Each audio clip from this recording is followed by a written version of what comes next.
Zee 24 तास एक पाऊल पुढे।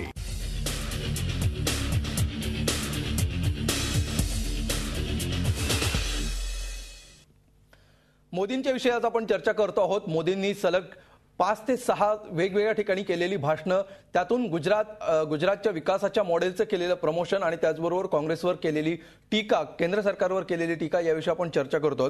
सचिन सावंत, पहिल्या सेगमेंटला जसा मुद्दा चर्चेत आलेला होता की कोणी मान्य करो अथवा न करो, देशामध्ये सध्या राहुल गांधी आणि नरेंद्र मोदी या दोघांची चर्चा सुरू झालेली आहे, तुलना सुरू झालेली आहे। या दोघांची राजकीय कारकीर्द जर आपण बघितली तर नरेंद्र मोदी हे पहिल्यांदा प्रकाशात आले, जनतेच्या समोर आले होते 2001ला ज्यावेळी ते मुख्यमंत्री झाले, आणि 2004ला राहुल गांधी पहिल्यांदा राजकीय आखाड्यामध्ये उतरलेले होते। हा 2-3 वर्षाचा फरक सोडला तर मागच्या 10 ते 12 वर्षांची दोघांची ही कारकीर्द, राजकीय कारकीर्द आहे जी लोकांच्या समोर आहे। तुम्हाला काय वाटतं की या दोन्ही नेत्यांची जर आपण तुलना करायची असं ठरवलं तर या दोघांना उपलब्ध असणाऱ्या संधी किती होत्या, आणि या संधीचं सोनं करण्याची संधीमुळे आपण किंवा या करण्याचं यश या दोघांनी कितपत मिळवलेलं दिसतंय, तुम्ही काय म्हणाल?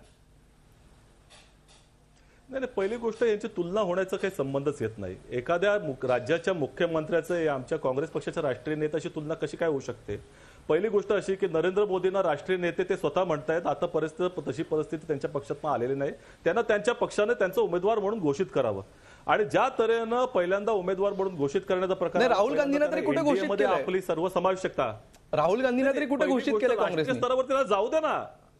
एक लक्षात घेतलं पाहिजे, काँग्रेसचे ते उपाध्यक्ष आहेत, त्यामुळे काँग्रेस पक्षाचे राष्ट्रीय नेते आहेत। नाही, मोदींवर पण आता राष्ट्रीय नेत्याची मोहर लावली भाजपनी।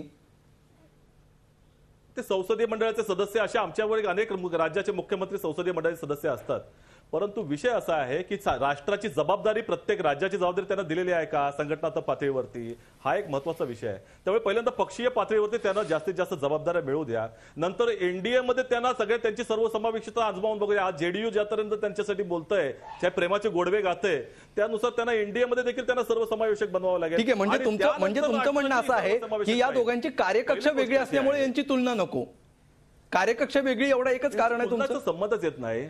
आणि एक लक्षात घेतलं पाहिजे की ज्या तऱ्हेनं मीडियाच्या माध्यमातून स्वतःला राष्ट्रीय स्तरावरती प्रोजेक्ट कर, फक्त मीडियाच्या माध्यमातून, ज्या तऱ्हेने तुम्ही मगाशी मला एक शब्द विचारलात की पक्षाचं कार्यकर्त्यांचं बळ त्यांच्या मागे त्यांना गरज नाही, जतीन देसाई म्हणाले, असं कधीच नसतं।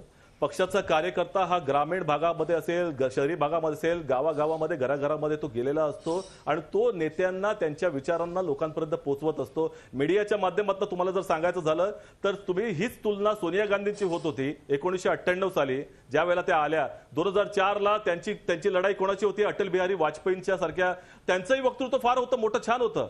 त्या तऱ्हेनं इंडिया शायनिंग सारखी एक मोठी गोष्ट आली होती, समोर आणली होती। अशा वेळेला सोनिया गांधी त्याकडे कोणत्याही त्या याच्यामध्ये नव्हत्या, कशामध्ये कॉम्पिटिशन मध्ये, अशाच तऱ्हेचं एक चित्र मीडियाने उभं केलं होतं, परंतु देशाने चित्र वेगळं पाहिलं। आणि 2009ला देखील जर पाहायला गेलं तर मनमोहन सिंगना अडवाणींच्या समोर ज्या वेळेला ते उभे झाले त्यावेळेला मजबूत नेता, निर्णायक सरकार, आणि यांना कमजोर नेता म्हणून हिणवलं गेलं। ठीक आहे देशाने काय केलं? सावंत, तुम्ही भूमिका मांडणं स्वाभाविक आहे।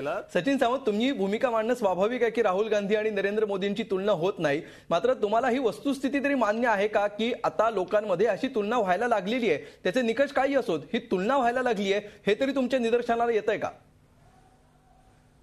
मीडियाच्या माध्यमातून तुम्हाला टीआरपी मिळवण्यासाठी अशा काही गोष्टींची बॅटल घडवून आणणं फार आवश्यक असतं, परंतु मला या ठिकाणी मुद्दामून मगाचा एक जो प्रश्न जो त्यांनी सांगितला होता की सक्सेस स्टोरीची तुलना व्हायला पाहिजे, अशा तऱ्हेचं त्यांनी सांगितलं, त्याची कॉम्पिटिशन झाली पाहिजे। मग सक्सेस स्टोरीची कॉम्पिटिशन मध्ये गुजरात हा प्रचंड मागे राहतो, कारण या दृष्टीने माझ्याकडे हा एक कागद आहे, हा जर कागद तुम्ही बघितला तर फॉरेन डायरेक्ट इन्व्हेस्टमेंट मध्ये महाराष्ट्र हा एवढ्या मोठ्या प्रमाणात देतो आणि गुजरात हा छोट्या प्रमाणात इथपर्यंत देतोय।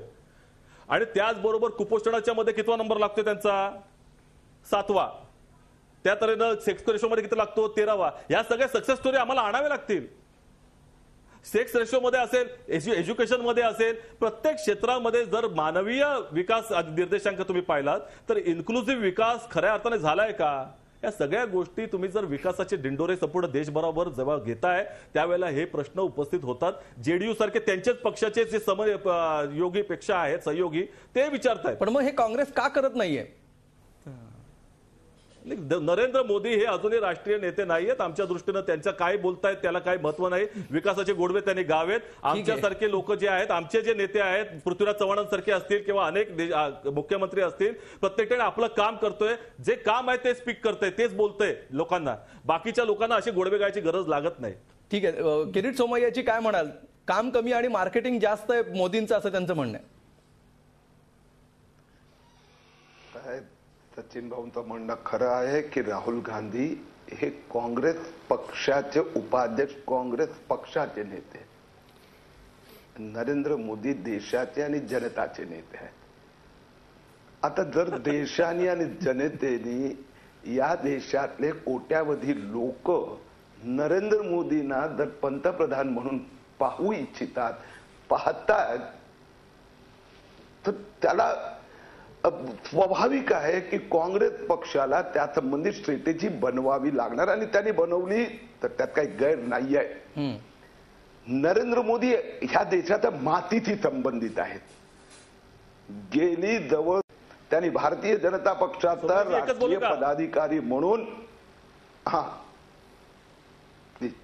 प्लीज सोमयाजी बोला. सचिनजी बोला. म्हणालात ते राष्ट्रीय नेते आहेत, देशाचे जनतेचे नेते आहेत, परंतु अजून ते भाजपच्या नेत्यांनी ते एक्सेप्ट केलं नाही. हो, काय करायचं सांगतो. तर नरेंद्र मोदी अनेक वर्ष भारतीय जनता पक्षाचे राष्ट्रीय पदाधिकारी म्हणून, राष्ट्रीय महामंत्री म्हणून पूर्ण देशाचे अनेक वेळा दौरे केलेले आहेत. वेगवेगळ्या राज्याचे भाजपचे प्रभारी राहिलेले आहेत. गेली 12-13 वर्ष ते गुजरातचं आता शासन आणि प्रशासन आणि त्यातली सक्सेस स्टोरी.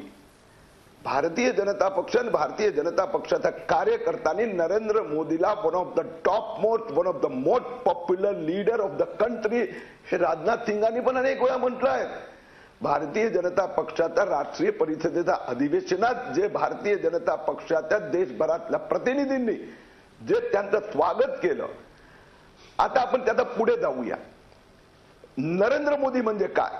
नरेंद्र मोदी म्हणजे विजन, नरेंद्र मोदी म्हणजे विकास, नरेंद्र मोदी म्हणजे आक्रमकता, नरेंद्र मोदी म्हणजे स्वतःला आम आदमींनी जोडून घेणं. आता याच्यासाठी जर नरेंद्र मोदी या देशाला मला 21व्या शतकातला देश बनवायचा आहे, 21वी सदी हिंदुस्तान की सदी हे स्वप्न घेऊन जर या देशातल्या तरुणांच्या हातात देणार असेल तर मला नक्की नरेंद्र मोदीचा अभिमान आहे आणि आता पंतप्रधान देशाला मिळणार याचा गर्व आहे. बिलकुल. सचिनजी, राष्ट्रीय नेता होणं म्हणजे नेमकं काय ही एकदा परिभाषा कळू द्या. त्यांना राष्ट्रीय पद मिळणं म्हणजे तो राष्ट्रीय नेता असणं की काय? तुमची व्याख्या काय आहे? नाही, नरेंद्र मोदींची परिभाषा त्यांनी सांगितली, पण खरी परिभाषा अशी आहे की नरेंद्र मोदी म्हणजे दुष्प्रचार, नरेंद्र मोदी म्हणजे खोटेपणा, नरेंद्र मोदी म्हणजे स्वार्थ, नरेंद्र मोदी म्हणजे त्या तऱ्हेनं जे नसेल त्याला दाखवण्याचा प्रयत्न आणि त्यामुळे लोकांना करायचं ज्या तऱ्हेनं एक भ्रमित करायचं असं एक मायावी जाल म्हणूनच आम्ही बघू. त्यामुळे ही जी काही परिभाषा विकास वगैरेच्या संदर्भामध्ये तुम्ही जर बोललात तर त्याचबरोबर तुम्ही कर्नाटकचा, तमिळनाडूचा त्यांच्याच टेस्ट आहेत, ते गुजरातच्या प्रचंड पुढे आहेत. त्यामुळे त्याचा विकास कुठे गेला? त्यामुळे आर यू डिनाईंग की त्यांनी विकास केला नाही, गुजरातनेच केलेला आहे? नाही, मुद्दा तो बरोबर आहे, त्याच्यावर आपण बोललेलो. सचिनजी मला सांगा की राष्ट्रीय नेता असायला पाहिजे. राहुल गांधी राष्ट्रीय नेते आहेत म्हणजे काय आणि नरेंद्र मोदी राष्ट्रीय नेते नाहीत म्हणजे काय? त्यांना राष्ट्रीय नेत्याचं डेझिग्नेशन नाहीये, पद नाहीये, तो शिक्का लागला नाहीये म्हणून ते राष्ट्रीय नेते नाहीयेत असं तुम्हाला म्हणायचंय का? राजनाथ सिंग ज्या वेळेला नरेंद्र मोदींना वन ऑफ द पॉप्युलरेस्ट लीडर अशा तऱ्हेनं म्हणतात की सगळ्यात फेमस नेते आहेत, परंतु ते भाजपचे पंतप्रधान होऊ शकत नाहीत किंवा त्याबाबत ते ठामपणे का सांगत नाहीत? का राजनाथ सिंगच्या बरोबरच तुम्ही सुषमा स्वराजांचं नाव अडवाणी पुढे आणतायत? का अडवाणींच्या बाबतीमध्ये आत्ताच ते विजय कुमार गोयल म्हणतायत की अडवाणींनी पंतप्रधान झालं पाहिजे किंवा त्यांच्या नेतृत्वाखाली लढलं पाहिजे? त्यामुळे या सगळ्या गोष्टी ज्या आहेत त्या त्याने भाजपच्या अंतर्गतल्या लढाई पहिल्यांदा लढावी. सचिन सावंत, तुम्ही माझ्या प्रश्नाचं उत्तर दिलेलं नाहीये. पंतप्रधान व्हावं. राष्ट्रीय नेता याचा अर्थ पक्षाची पूर्णतः राष्ट्रीय स्तरावरती एक्सेप्टेबिलिटी.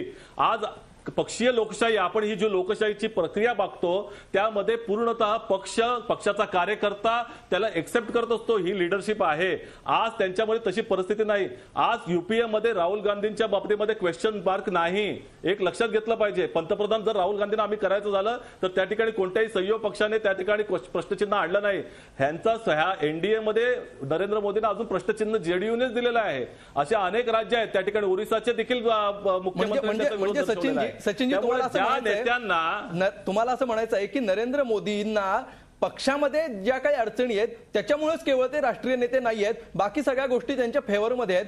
तो भाग जर वगळला, पक्षातनं असणारा त्यांना सपोर्ट किंवा नसणारा सपोर्ट, तर मात्र मोदी राष्ट्रीय नेते म्हणायला हरकत नाही. एक लक्षात घेतलं पाहिजे, पहिली सगळ्यात महत्वाची गोष्ट की गुजरातचे मुख्यमंत्री म्हणून देशाच्या एका प्रदेशाचे ते मुख्यमंत्री आहेत आणि ज्या तऱ्हेने ते म्हणतायत, सोमयाजी म्हणतायत की प्रत्येक राज्यामध्ये त्यांची एक्सेप्टेबिलिटी आहे. याच गेल्या 2 वर्षामध्ये अनेक निवडणुका झाल्या गुजरातच्या व्यतिरिक्त, ज्या ठिकाणी हिमाचल झाल्या, उत्तराखंड झाल्या, त्या ठिकाणी भाजप का हरली हो? त्या ठिकाणी नरेंद्र मोदी गेले नव्हते का प्रचाराला? त्यामुळे एकंदर असा तऱ्हेने एक चर्चा करायचं आणि अनेक उदाहरणं असतील, जतीन देसाईंकडे सुद्धा अनेक उदाहरणं असतील, राहुल गांधी ह्याचा अनेक मोठा इतिहास काढता येईल. याच्याविषयी आपण बोलूया. सचिनजी, एक ब्रेक आपण घेणार आहोत इथे. ब्रेक नंतर जतीन देसाईंना सुद्धा याविषयी बोलायचं आहे. एक ब्रेक घेऊया आणि शेवटच्या भागामध्ये ही चर्चा आपण सुरू ठेवूया. झी 24 तास, एक पाऊल पुढे.